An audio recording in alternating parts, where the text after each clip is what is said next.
get rich quick scheme, yes. MMM and the rest, money doubler, and pay this profit to get this in 3 days or 30 days. Those are rubbish. You want to eat the money. The Lord taught me this now. All right, there are 3 S you do with money. 3 S you do with money, and it's in scripture. Another thing again is because of the lack of, should I call it, financial education? Right now, because okay, let's assume you go hustle now. Right, I just told you one of my story now. 4-5 was big. It was big. They said they would pay me for. I said 4-5. This is not big money. I kept it in the drawer. Every time I just open it and say I get money. So you see, because there was lack of financial education. Nobody taught me. Nobody taught me to say, okay, you this and this and this is what you do with money. You save this one, you spend this one, use this one to invest in, or do this. The investment knowledge I know today, then I never knew them. Nobody taught me. So you pay me the money. Any 10 naira I want to buy biscuits, any 15 naira I want to buy biscuits, I'll take from that money. So I just felt to me that time. This your work you started, was it from your primary school you started or from your secondary school? It was after secondary school. But I thought in secondary school they taught something like that has to do with business study or bookkeeping, something like that. Forget those. That time they have not even brought about bookkeeping, sir.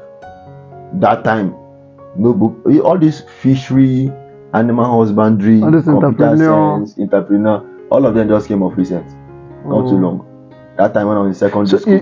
Do you know, amazingly enough, throughout my secondary school, I was an art student. I didn't even do literature in English. As an art student, I don't even know that there was a subject called literature in English. So what were you doing? I don't know. What subject? Like, what subject? I was just doing random. I was just doing random stuff. I know I dodged accounting. It was hard because I don't like calculation. I don't like maths. So I will attend the class. They say this place must balance the left side must balance the credit, the debit. I was just wondering. You call big money. Mr. Ekwe means shop, and he bought goods for this. He sold it for this. He bought, and these are money we are not seeing with our eyes. You just writing on the. That's my pain about accounting. So I didn't really fancy accounting. I just know I love reading. I love writing. So, but if you're given an opportunity to inculcate a subject, or is it the right word, or to add up a subject to our present scheme of work of study in secondary school, will you feel to add this the lack of financial education? Yes, of course. Because you see, the same way we have business education, we have civic education, we study social studies, we have Islamic education. There's a need to involve financial education, because from the tender age, junior secondary school, senior secondary school, teenagers should be taught on how to use money, what to do with money. They should not be taught how to get money, because that's one of the things people learn in university, how to get money. That's what put teenagers and youth into this get rich quick scheme, MMM and the rest, money doubler, and pay this profit to get this in 3 days or 30 days. Those are rubbish. You want to eat the money you didn't work for, you didn't labor for, and you want to eat. Now you see, when we begin to inculcate financial education as a subject in secondary school, it will help the government, help the society. So now you get to see that any teenager you see on the street wearing costly trousers or shirts, fancy and designers, know that they missed class when that subject was taught. Because if they had known on time, they will not spend such money at their age in such kind of clothing. They will know they should invest it well. This money, if I start saving 5 naira, 10 or 50 naira every day or every week, in 3 years come from my SS1 to SS3, I would have had the money that I can use to start up a little business. Okay. So, how to get the money will be taught in financial education. What to do with the money will be taught in financial education. It will create room and give the labor market a less pressure. There's a lot of pressure in the labor market now. Why? Because so many people finish their NYSC and they are everywhere with their CV. Every bank, every organization looking for a job. And that's why they brought entrepreneurship. Entrepreneurship should be broken down to financial education that should be taught in secondary school. When we grow from secondary school and we have this knowledge of how to get money and what to do with it, it will not be a challenge, because going to university will just be on how to gain mastery of the knowledge on what to do with money. Once we finish university now, you see that boom, we've started establishing businesses, making investment in different places. Organizations will have less pressure on it, having 50 CVs to do review on. These are part of the things bringing pressure and a lot of societal disorder in our society. Oh my God. So much. If we break this thing down, you see that this country will become better. This thing we call job creation will become employers of labor. And I think this is like a beautiful idea. Honestly, and I wish they can see it from your own lens, from your perspective. There's just a lot. The truth is that when you begin to bring up things, it's not taken into consideration, and many people just feel it may not really last. Because everybody, the truth is, for everything we work in, like doing our quest for education, is to come to an expected end, which is making money. Yeah. Making money. You go to school from nursery 1 till the last part of your study. The end is just want to make money, want to live large, want to live well. But when you don't know how to manage this thing that you're making, you will not just become a waste, you become a waste and a disaster.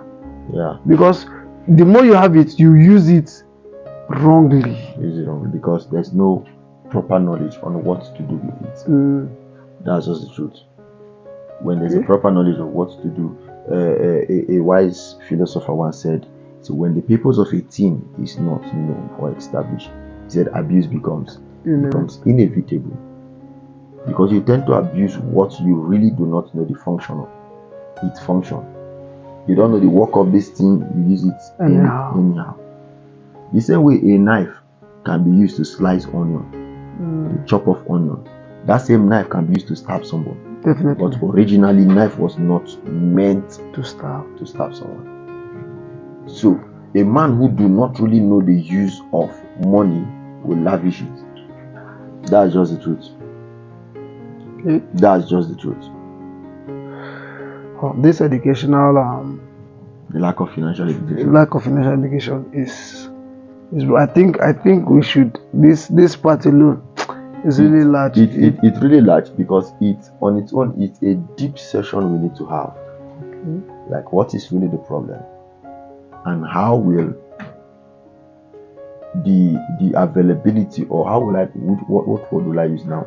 How will the provision of financial education? How do you think a young one can be able to manage finance? Like, okay, from if you're given an opportunity to now, be a lecturer or a teacher on that field, how do you think young ones coming up could be able to manage finance? All right. Some years ago, I wrote in my diary, one of my diaries, the Lord taught me this now. All right. There are 3 S you do with money. 3 S you do with money, and it's in scripture. The first is you sow. You sow. Okay, sowing that you plant. To plant. One of the things you do with money is to invest. Your sowing is investing. Okay. You invest with money. Investing tackles the future. Okay. The future. The next S is you spend. You spend. What are we spending it on? You spend on basic expenses. You have to buy water, buy detergent, buy recharge card, buy data, buy clothes. Your worn-out clothes is there. Throw them, you buy new clothes. Buy the basic things you need for survival as a man. So these are things you spend money on. Transportation, you have to move here and there. You have to spend. You need to eat.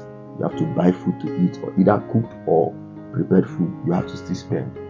Okay. So all of this, you need to look good, cut your hair, you have to pay for services. So these are where the expenditures comes in. Okay. You sow investment, you invest in properties, invest in books, invest in education, train your mind, invest in yourself, invest in real estate, buy things that will appreciate in value in time to come. That's the first S. Now the second S is to spend. We've talked about. The next S is to save. Okay. Because if you invest, the money is no longer with you. If you spend, the money is no longer with you. But when you save, the money is with you but kept partially with you. Now these are for unforeseen circumstances. Okay. A matter of loss can come. Your phone can get stolen. You need to replace a new one. Okay. You don't spend every time you get money to buy new phones. It's not part of your expenses. But for cases like your phone got missing, your car got stolen, your bike got stolen, you had a fire outbreak in your house, all of those are the reasons why you save. So as you save, you tackle urgent issues.